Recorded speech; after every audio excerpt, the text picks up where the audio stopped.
Olá, sejam muito bem-vindos a mais um podcast Parada Obrigatória. Podcast do Instituto Via. E é o momento de você frear para tratar um pouco sobre trânsito, transporte e mobilidade urbana. Hoje estamos aqui com muita alegria recebendo o amigo Dr. Danilo Oliveira. Danilo hoje é presidente do Instituto Brasileiro de Direito de Trânsito, o IBD Trânsito, quem também eu tenho muita honra em poder participar. E ele vem aqui bater um papo com a gente sobre a gestão da velocidade, né? E os seus impactos na segurança viária. Né? É um tema que está muito pertinente, né? É um tema que quando você não o implanta com eficiência, tem ceifado muitas vidas aqui no Brasil, né? O trânsito ainda é um ponto que a gente precisa focar mais, ter uma maior conscientização. E hoje vamos bater esse papo com meu amigo Dr. Danilo. Danilo, começando, vamos falar um pouquinho sobre o Dr. Danilo, mas especialmente falar o que é hoje o IBD Trânsito no Brasil. João, obrigado aí pelo convite e já deixando aqui meus parabéns pela iniciativa de fazer um podcast com um nome tão assim próprio para o momento que o Brasil está vivendo, que é Parada Obrigatória, que remete ao nosso tema anual, né, da Senatran e do Contran, que é desacelere seu bem maior à vida. Então nós realmente precisamos parar para analisar nosso comportamento, como a gente tem transitado e vivido, né? Então o desacelerar, o parar um pouco, respirar é interessante. E também te agradecer pela parceria, pela amizade, pela lealdade, que hoje são subjetivos e adjetivos que a gente não consegue falar muito. Então você é um grande parceiro e faz com que o nosso instituto esteja onde ele está. E até a ideia, né, que surgiu desde a época que você ainda estava lá na Denatran, que a gente tinha algumas conversas técnicas, e hoje estamos aqui. Eu, presidente fundador, você, meu conselheiro, dentro do Instituto, e a gente criou realmente o Instituto Brasileiro de Direito de Trânsito através de uma história de amigos e parceiros na área de trânsito. Então, eu vim me tornando especialista há 12 anos na área de trânsito, fazendo a advocacia e a consultoria jurídica para uma série de entidades que trabalham com trânsito, identificação de placa, a identificação através das vistorias veiculares, o despachante documentalista. Então a gente começou a interagir com todos esses segmentos e aí foi surgindo a ideia e a necessidade de um ambiente regulatório melhor controlado, para poder a gente não ter as tragédias regulatórias, como foi extintor de incêndio, kit de primeiros socorros e até a própria placa de identificação veicular padrão Mercosul. E dentro desse cenário, eu, na minha caminhada do trânsito, tive essa ideia de juntar um grupo de especialistas, amigos e que pensavam trânsito de uma forma mais específica, como uma regulamentação mais eficaz. Eu sempre cito o ministro Carlos Aires Brito, né? Que na Constituição a gente fala de todos os princípios, menos da eficiência administrativa, e que a gente precisa ter normas que tragam essa eficiência. E no trânsito isso é muito importante. E assim surgiu o IBD Trânsito, que são vários especialistas espalhados pelo Brasil, muitos egressos do sistema OAB, presidentes de comissão de trânsito, e dentro dessa especificidade nós criamos esse grupo que chamamos aí do Instituto Brasileiro de Direito de Trânsito, para a gente trazer o Estado democrático do direito de trânsito.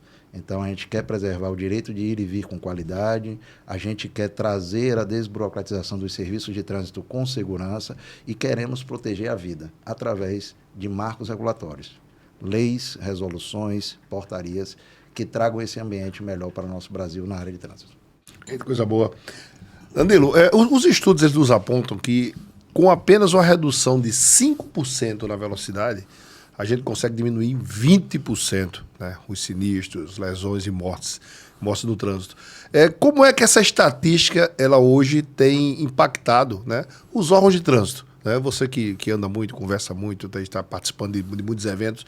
Como é que os órgãos de trânsito estão olhando a gestão da velocidade no Brasil? É muito pertinente que a gente trate desse assunto e antes dê um retrocesso.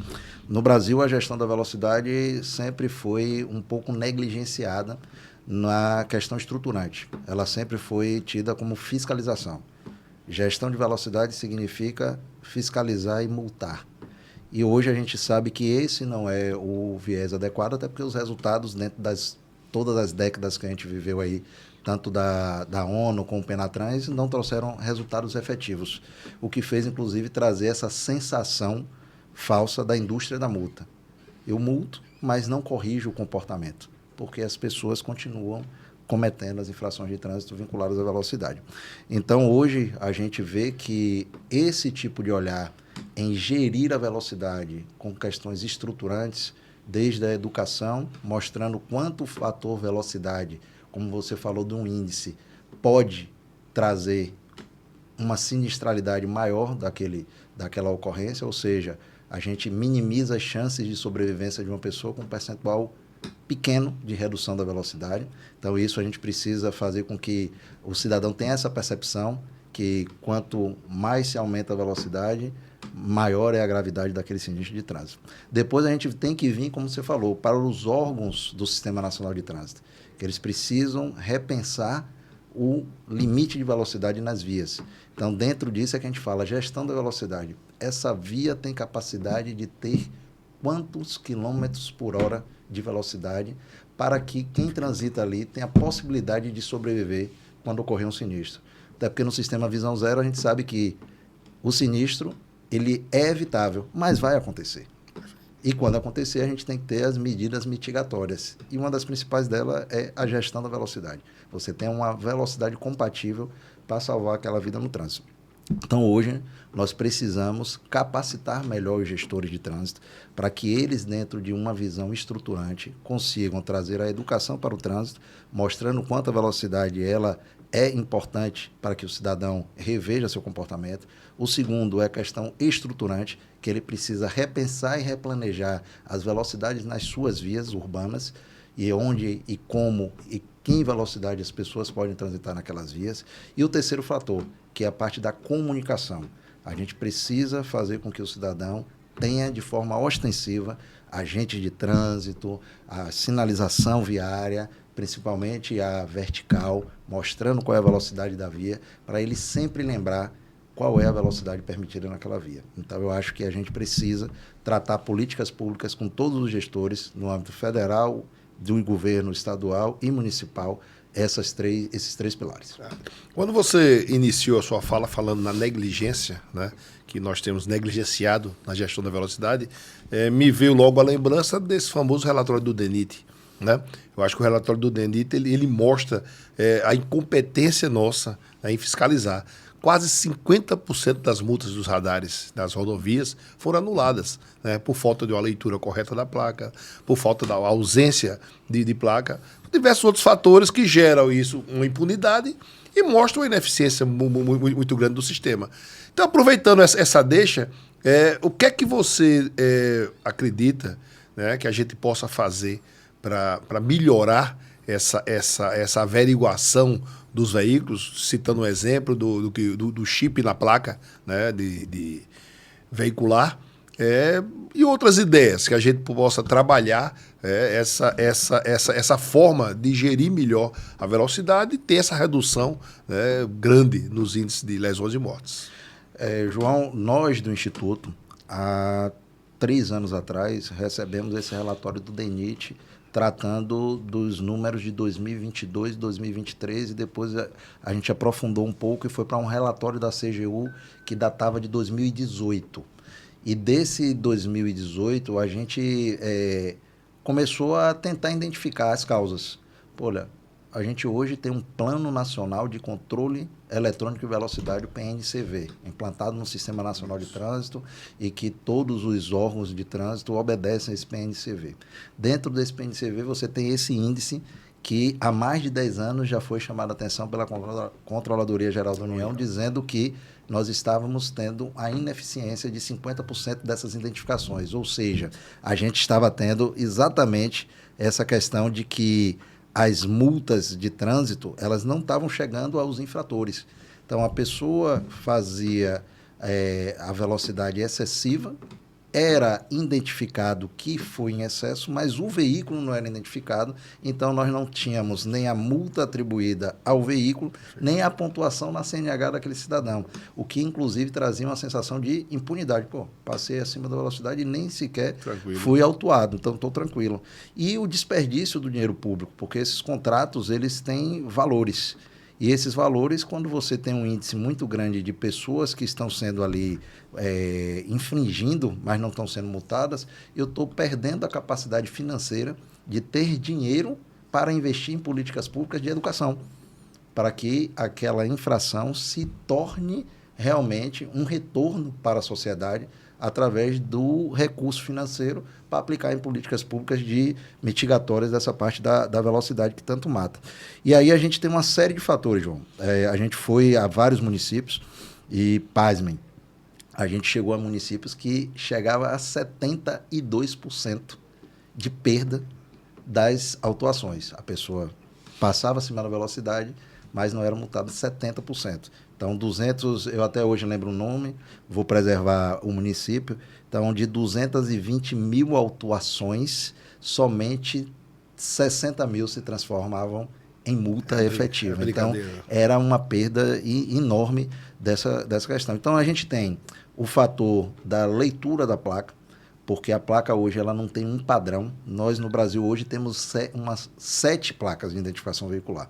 Então, nós temos ainda no padrão cinza, nós temos no padrão cinza sem ser refletiva, nós temos no padrão Mercosul com bandeira e com brasão, com lacre e sem lacre, nós temos com as ondas sinoidais, sem as ondas sinoidais. Então, imagine um instrumento metrológico que tem que ser aferido pelo Inmetro, que tem uma série de características, ele tem essa gama de identificações para fazer, dentro de vários espectros de especificações técnicas. Então, a gente já tem um primeiro fator que sugerimos, padronização das placas. Então, elas precisam ser padronizadas para melhorar essa eficiência. O segundo quesito que nós temos é exatamente elementos melhores para trazer assertividade. Então, o chip na placa é um dos elementos, o chip não sendo na placa, como algumas pessoas sugerem, no próprio veículo, é um outro elemento. O que a gente tem a certeza é que somente a placa de identificação veicular e a tecnologia OCR não é suficiente. Temos que pensar em outros mecanismos, como, por exemplo, o RFID implantado na placa, que inclusive foi apresentado na NDTech por uma empresa e que todos gostaram da tratativa, inclusive com esse chip assim, de uma forma escondida. A pessoa não sabe onde está, até para remover ou fazer qualquer questão de adulteração. E o terceiro item é exatamente o comportamento, porque quando eu fui olhar e analisar os relatórios, a gente tem a parte, inclusive, física, que é o quê? O motociclista colocar a mão na placa. Isso. Então, esse comportamento também, que é físico, então não é a OCR nunca iria pegar, porque você tem um obstáculo físico ali tampando a placa. A gente precisa pensar em como desenvolver alguma tecnologia que, mesmo que a pessoa faça essa cobertura, que ela tire a placa de identificação veicular, ou seja, tenha alguma ação física, o veículo seja identificado de alguma outra forma, para que aquela pessoa ali não fique impune contra essa infração de trânsito. Mas, infelizmente, uma política pública muito boa, como o PNCV, uma questão muito sensível para a nossa sociedade, que é a gestão e controle da velocidade, a gente está tendo essa negligência em não atuar, já que eu estou falando de algo que está ocorrendo há uma década. Você tem alguns dados estatísticos que nos tragam que essa redução de velocidade, ela também pode reduzir a emissão de poluentes? Não tenho esse dado estatístico, mas hoje a emissão de poluentes ela está intrinsecamente ligada a um outro quesito, a questão da fluidez do trânsito. Então, há uma lenda de que quando eu falo da gestão e redução da velocidade, eu vou provocar mais congestionamento. E isso não é verdade. Todos os números e todo o estudo que, inclusive, se faz em ambiente de teste, de homologação, a gente vê que a gestão da velocidade e a diminuição da velocidade em algumas vias públicas, ela dá mais fluidez ao trânsito. Primeiro, porque você evita os sinistros. E hoje, se um motociclista ou uma batida, um sinistro de trânsito envolvendo veículos acontece em qualquer via, aquilo ali fica por 2, 3 horas impossível de transitar, porque uma via fica, ou duas até ficam ocupadas pela aquele atendimento do sinistro. A gente tem também a questão de que quando você dá fluidez ao trânsito, todo mundo tem um comportamento meio que moderado. Então, é aquela coisa a gente está no Nordeste, do vaqueiro, né? Ele pega seus bois e vai naquela passada contínua, e sempre você vê que dentro de um tempo, ele chega no tempo dele de forma tranquila, sem nenhum tipo de problema. Então, a redução da velocidade ela traz mais fluidez. E tendo mais fluidez, eu falo que há uma economia de combustível e, obviamente, a gente tem uma economia de emissão de gás carbônico, já que a gente não vai ter aquele ambiente de aceleração e desaceleração. Aceleração e desaceleração. E assim a gente precisa também pensar na inspeção técnica veicular, sim, que é exatamente a gente olhar para que os veículos sejam inspecionados na parte também ambiental. E assim a gente consiga ver, está poluindo muito, está poluindo pouco. Então é outra política que a gente precisa também olhar a partir de agora, já que a gente tem as ODS da ONU e o meio ambiente é uma das pautas mais importantes, além da segurança viária. Lá em Salvador, que é a sua terra, né, a gente se depara ali no Farol da Barra com a Rua Calma. Né?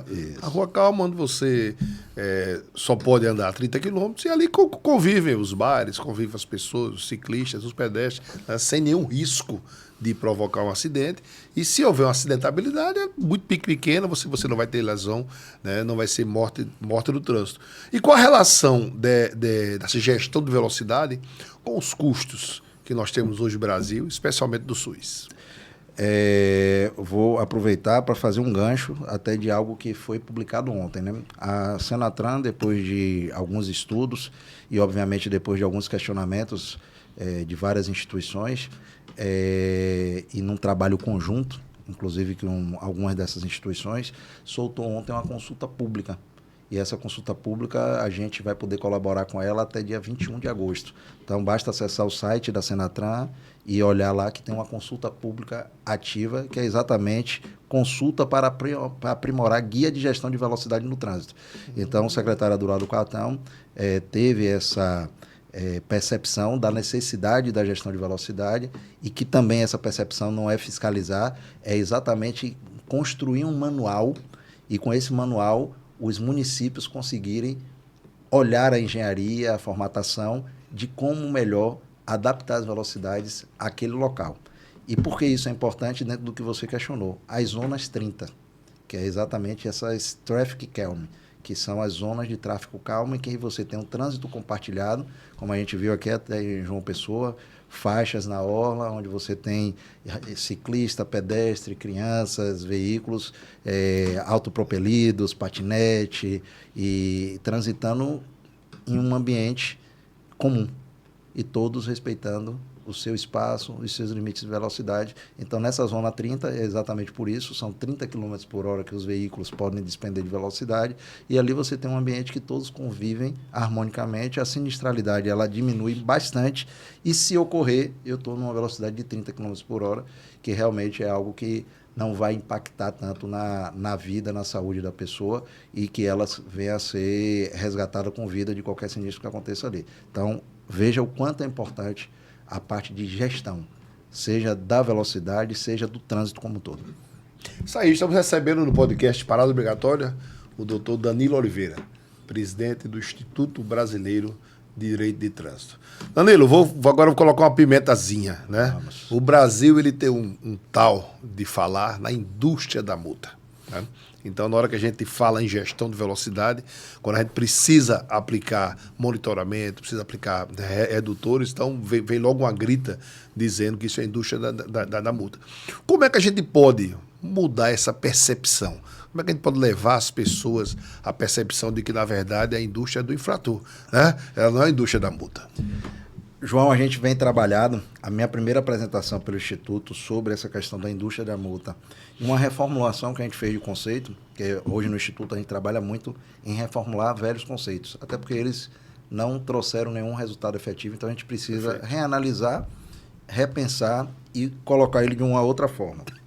Então a gente lá em Campo Grande, um abraço aqui à Regina, a presidente do Focotran, a gente apresentou em primeira mão uma palestra chamada Fiscalizar não é multar. Mas eu digo, fiscalizar não é multar, não. Fiscalizar é o ato de educar. Então, eu vou pegar condutores infratores, preciso fiscalizar eles para que eles entendam que estão mal educados e eu preciso educar eles. Mas isso, você só mudou a nomenclatura, mas continua sendo a multa, sim. Mas aí eu trago para uma subcamada. É a indústria da multa ou não é? Depende. Se eu só fiscalizo e multo o cidadão, eu não estou educando ele. Então, ele não está tendo restrição de direitos, que é o processo de suspensão de direito de dirigir. Hoje no Brasil é um problema. Então, os cidadãos são multados. Como eu brinco, pede música num programa famoso aí no Fantástico, porque às vezes é pego na alcoolemia por 3 vezes e mesmo assim continua dirigindo, porque não são instaurados os processos de suspensão de direito de dirigir. Então, aí você tem um viés somente arrecadatório, porque essa pessoa continua impune e cometendo a mesma infração. Então, é um círculo vicioso, em que eu multo, arrecado, mas permito que o cidadão continue fazendo e sendo infrator. Então, aí realmente a gente tem a questão de não educar, de só arrecadar. Nesse mesmo viés é quando eu começo a só fiscalizar e multar e não tem uma aplicação devida do valor arrecadado com a multa. Então, eu pego o valor que eu arrecadei com os infratores e as infrações de trânsito e não aplico ela em políticas públicas para revisitar o comportamento. Pô, então, se eu estou tendo aqui muitos infratores na parte de velocidade nessa avenida, eu tenho que melhorar o quê? Ostensividade. Não basta deixar um pardal. Eu tenho que colocar agente de trânsito, porque a pessoa ali já vai automaticamente repensar comportamento. Porque o agente de trânsito vai... a gente sabe que a ostensividade na polícia militar e tudo faz com que o crime se afaste. Então, a infração é natural que quando você vê uma ostensividade de um agente de trânsito, ninguém vai estacionar na vaga PCD. Sim. Estaciona, é multado, mas se tiver um agente de trânsito, ele não estaciona. Verdade. Primeiro, que a gente não deixa, e segundo, porque ele realmente impõe respeito à presença. Então, você já tem aí uma medida que é exatamente pelo número de infrações naquela localidade. A segunda medida é a arrecadação dessas multas de trânsito não serem usadas para despesas ordinárias, que é pagamento de folha dos agentes de trânsito, porque, ou seja, eu só vou pagar a folha se eu tiver infração, isso, não posso usar para despesas ordinárias, locação de viatura, então eu preciso usar esse dinheiro para medidas extraordinárias, como, por exemplo, financiar transporte público a tarifa zero, desincentivar o uso do veículo, para pegar as pessoas e dizer, pô, eu vou repensar, eu não consigo, eu sou mal educado mesmo, não quero carro, vou para o transporte público. Porque aí eu começo a usar e aplicar para questões de revisão do comportamento. Agora, se realmente a gente continuar com essa conduta de alguns gestores de aplicar o recurso da multa para as despesas ordinárias, a gente tem essa questão da indústria da multa. Então, nossa palestra hoje fala exatamente disso. Fiscalizar não é multar, é um ato de educar, mas o gestor precisa realmente aplicar os recursos oriundos da multa de trânsito em políticas públicas extraordinárias para que o comportamento seja repensado. Eu tenho a visão que os órgãos de trânsito, né, mas especialmente os federais, eles comunicam mal. Comunicam muito mal. Né? Como você fala, nós temos verbas, temos 5% de FUNSET, temos diversas outras verbas, mas utilizamos de uma forma muito incipiente. Né? A gente hoje tem 2 grandes marcos, que é o Maio Amarelo, que é a Semana Nacional de Trânsito, né? E no mais, a gente não comunica daquilo que tem que ser assertivo. Um exemplo, a situação dos motociclistas. Né? Precisaria de uma comunicação melhor. Então, na visão do IBD Trânsito, qual seria a melhor estratégia de comunicação oficial para que a gente pudesse ter uma melhor comunicação e uma melhor conscientização do trânsito? Parece que o podcast foi combinado, mas aqui não teve roteiro não, né? O que é que acontece, João? Eu fui contactado há cerca de 1 ano e meio atrás, quase 2, por uma mãe. E essa mãe perdeu o filho dela numa calçada andando de skate ao lado dela por vítima de um atropelamento, na cidade de Cascavel, no Paraná. Eu já fiz isso em algumas palestras, essa abordagem, inclusive o órgão municipal questionou que eu não investiguei 100% aquele sinistro, mas, independentemente disso, ficou ali uma lição. A gente fez algumas escutas para as pessoas, investigou um pouco mais por que aconteceu aquilo com o menino Nando, 9 anos, perdeu a vida, e como nós poderíamos pegar esse episódio e usar a estratégia do NEAT, de nosso amigo Dunga aqui em Campina Grande. Vamos investigar e fazer com que outros sinistros não aconteçam com as mesmas características. E ali a gente pegou uma informação que se transformou até em um case de sucesso, que eu explico melhor daqui a pouco. Houve a alteração de um desenho viário que a população estava acostumada há mais de décadas. E nesse desenho viário foi feita uma rotatória em que as preferenciais foram modificadas. Então, as pessoas que estavam acostumadas a terem a preferencial já não tinham mais. E assim, no caso de Nando, como outros que precederam a morte dele, então houveram 5 ou 6 sinistros antes de acontecer a fatalidade com Nando, em que as pessoas não sabiam da preferência, invadiram a rotatória e colidiram.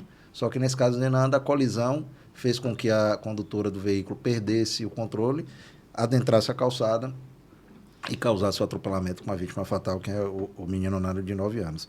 Então, dentro dessa prática da gente não deixar com que nenhuma vida seja perdida, ou se ela for perdida, ela sirva de lição para preservar outras vidas, que é assim como a gente tem trabalhado com o caso de Nando, então a gente vê o quê? A comunicação. Então, faltou, na nossa opinião do Instituto, que houvesse ali uma melhor comunicação para os cidadãos da mudança daquele desenho viário. Faltou ostensividade de um agente de trânsito para orientar ali por um longo período, para que as pessoas até se reacostumassem com aquele desenho viário. E aí a gente mostra a importância da comunicação em uma questão simples, uma mudança de desenho viário. E esse caso eu levei a diretora Maria Alice da Senatran. E quando eu levei a ela, todo mundo sabe que quando envolve uma criança, e todo mundo tem neto, tem filho, teve filho na idade de 9 anos, eu tenho um de 12 e outro de 3 anos, Peu e Catarina, e a gente se sensibiliza ainda mais. E nesse caso, a Senatran se sensibilizou e disse, eu preciso fazer também um manual de comunicação. E nesse manual de comunicação eu preciso que quando houverem modificações, as redes sociais sejam usadas, que as informações, a ostensividade. Então hoje existe um núcleo dentro da Senatran que está trabalhando exatamente a uniformização das comunicações na parte de educação, campanhas, quando houver alteração do desenho viário. E assim a gente acha que o governo federal, através do Ministério dos Transportes e da Senatran, está assumindo o papel, que deve realmente ser deles, de ser realmente o órgão máximo do Sistema Nacional de Trânsito para coordenar tudo isso. E essa é uma das primeiras coordenações, com a outra sugestão que o Instituto também tem dado, de que precisamos reunir todas as entidades lá na Senatran, no governo federal, para a gente pensar as campanhas do próximo ano, para que a gente tenha exatamente uma campanha com todos juntos, reunidos, então que a gente tenha seminários todos juntos e que assim a gente consiga, com essa coordenação, ganhar mais corpo, mais coordenação e alcance, porque as políticas de trânsito precisam ter um alcance maior. Então é uma briga nossa, a gente lançou com a Federação Baiana de Futebol a primeira campanha nos estádios de futebol, que foi o Maio Amarelo de 2024, o presidente da Federação Baiana, Ricardo Lima, aderiu a essa proposta, levou a campanha através do Instituto para os estádios. A gente tentou fazer esse ano com a CBF, infelizmente não foi possível pelo tempo, queremos para o ano que vem, porque é isso, nós precisamos levar para a população a informação, para que eles consigam perceber o risco do seu comportamento. Usar o celular e dirigir, beber e dirigir, exceder o limite de velocidade. Então, o quanto esses comportamentos eles são realmente os vilões dos números que nós temos de sinistro de trânsito no Brasil. É verdade, nós temos nos comunicado muito mal. E quando você fala em unidade, realmente eu sempre faço essa análise, que você, no Maio Amarelo, a gente não se conecta, né? Cada órgão, cada instituto, cada escola faz a sua maneira, né? Sem a tecnicidade de ver quais são os problemas daquela cidade. Então, a cidade que ela é a questão mais fácil de pedestre, tem cidade que é mais semáforos, né? Onde está se matando mais, onde está se provocando mais lesões de trânsito, para que a gente faça uma comunicação assertiva. Mas a gente vai mudar aqui um pouquinho, que é o crescimento agora, né, da eletromobilidade. Veículos conectados, né? Nós temos os carros autônomos, né? Mais serviços vão chegar com eles. Então, Qual a visão do IBD Trânsito com essas mudanças de paradigma que vão afetar a gestão da velocidade dessa nova realidade, que obviamente que deve chegar 5, 10 anos aí pela frente? Na verdade, é um desafio, né, João? Porque a gente é um mundo ainda um pouco obscuro de como é que a gente vai prever veículos autônomos. Então, hoje o Código de Trânsito é todo construído para que a gente veja o comportamento do ser humano. Perfeito. Então, você não pode tirar as mãos do volante, você não pode usar qualquer tipo de equipamento, fone de ouvido, que remova a sua atenção. Até o próprio toque na tela que você interage ali dos dos veículos hoje que tem esse tipo de interface é infração de trânsito. É um manuseio, Então você não Perfeito. pode estar manuseando. Perfeito. E os veículos vêm com essa tecnologia. Há notícias que na Europa estão sendo descontinuados esses tipos de tela, porque ela é um elemento forte de distração, Muito. de você olhar e que essas telas, se houver, elas sejam na frente, no painel e não na lateral. Só interrompendo, eu acho que hoje o que menos impacta é atender o telefone. Que você está com toda a visão ali, né? Atenção, mas toda essa parte de manuseio realmente tem matado muito mais. Traz, e aí os veículos, a gente precisa exatamente fazer essa concepção de análise. Cada vez mais potentes. Por que tanta potência? Apesar delas terem os limites de velocidade. As propagandas hoje, inclusive, estão sendo modificadas para que não se incentive a publicidade com veículos mostrando sua potência, a capacidade de aceleração, quanto vai de 0 a 100. Então, isso também instiga o cidadão a comprar veículos mais potentes para usar a sua potência, Sim. não a sua concierge, o seu conforto. E a gente hoje realmente precisa debruçar com técnicos, com entidades, com os órgãos do Sistema Nacional de Trânsito, para pensar como nós vamos absorver essas novas tecnologias e usar a tecnologia a favor da vida, a favor da gente, do cidadão, e não a favor de uma indústria que quer vender.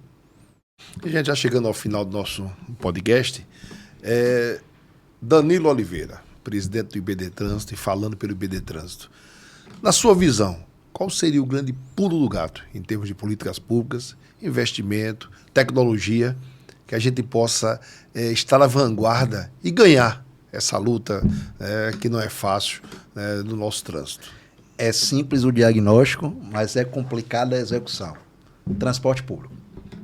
Então, hoje, na minha visão, na visão da instituição que eu estou presidindo e das pessoas que me acompanham, o Brasil só vai conseguir reduzir os índices se nós tivermos um transporte público eficiente, de qualidade, com conforto e segurança, para que o cidadão tenha aquela garantia que está na Constituição, o direito de ir e vir com qualidade e segurança. Então, o transporte público, para mim, é realmente o que a gente deve investir e fazer toda, revisitar, benchmark, o que é que acontece na Europa, nos países um pouco mais desenvolvidos nesse olhar, para que a gente consiga aplicar no Brasil e desincentivar o uso individual. Então, não adianta CNH social para que eu estimule as pessoas a entrarem no consórcio, comprar motocicleta, comprar veículo para fazer seu deslocamento individualmente.